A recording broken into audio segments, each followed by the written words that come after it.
بسم اللہ الرحمن الرحیم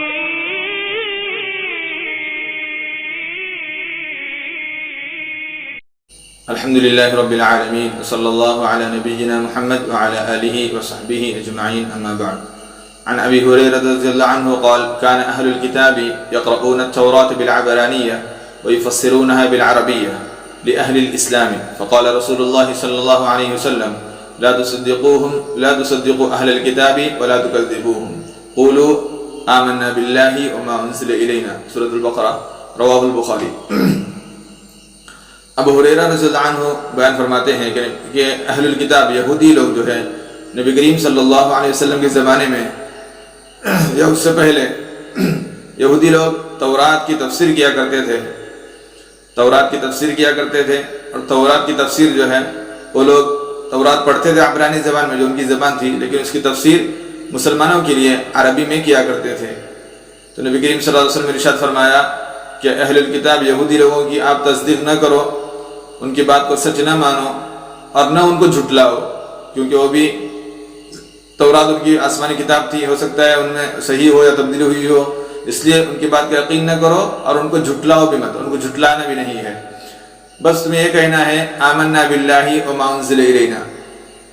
ہم نے اللہ پر ایمان لایا اور جو کچھ اس نے اپنے نبی پر نازل کیا اس پر ہم نے کیا کیا،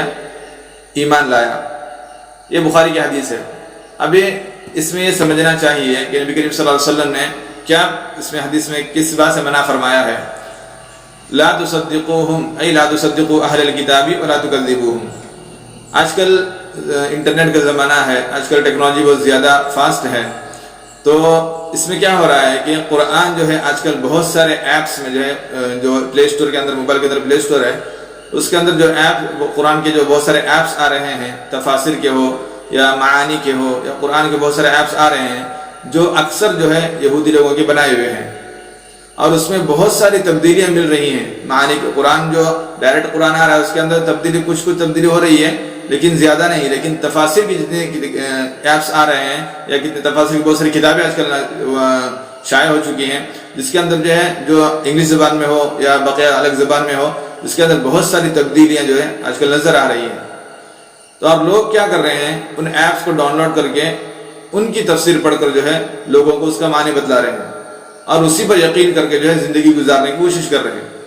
یہ سراسر غلط ہوگا، یعنی قرآن کی راہ کو چھوڑ کر گمراہی کی راہ پر چلا جائے گا، صرف اس بنا پر کہ اس نے بغیر تحقیق کیے، بغیر کسی جان پہچان کے، بغیر کسی جانے، اس نے کیا کیا، جو ان کی طرف سے ملا ہوا قرآن تھا، جو ان کی طرف سے معنی تبدیل کیے ہوئے قرآن تھے، اس قرآن کو اس کو سچ جان کر اس نے کیا کیا، اس پر عمل کرنا شروع کر دیا۔ اس لیے آپ صلی اللہ علیہ وسلم نے ارشاد فرمایا لا تصدقوا اہل الکتاب، یہودی لوگوں کی کبھی تصدیق نہیں کرنا، ان کی بات کو کبھی سچ نہ ماننا، ولا تکذبوہم، ان کو جھٹلانا بھی مت۔ کیوں؟ ہو سکتا ہے کہ جس آیت کو تم جھٹلانے جا رہے ہو وہ اس آیت کا معنی صحیح ہو، اور ہو سکتا ہے کہ جس آیت کو تم صحیح مان رہے ہو وہ آیت جو جھوٹی ہو، اس کا معنی جھوٹا ہو۔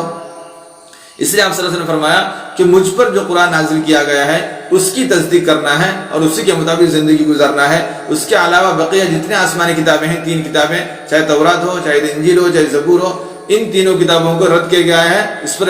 پر جو ہے تبدیلی کی گئی ہے، اس کا یقین کرنا نہیں ہوگا، اس کے مطابق زندگی گزارنا نہیں ہے۔ بس ابھی جو قرآن آنے کے بعد ان تینوں کتابوں کا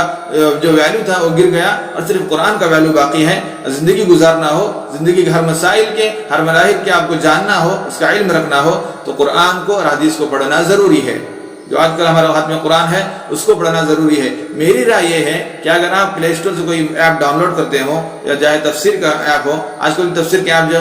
پلے اسٹور میں انگلش میں زیادہ آ رہے ہیں، تو اس میں سب سے غور کرنے والی بات یہ ہے کہ آپ کسی جاننے والے کو،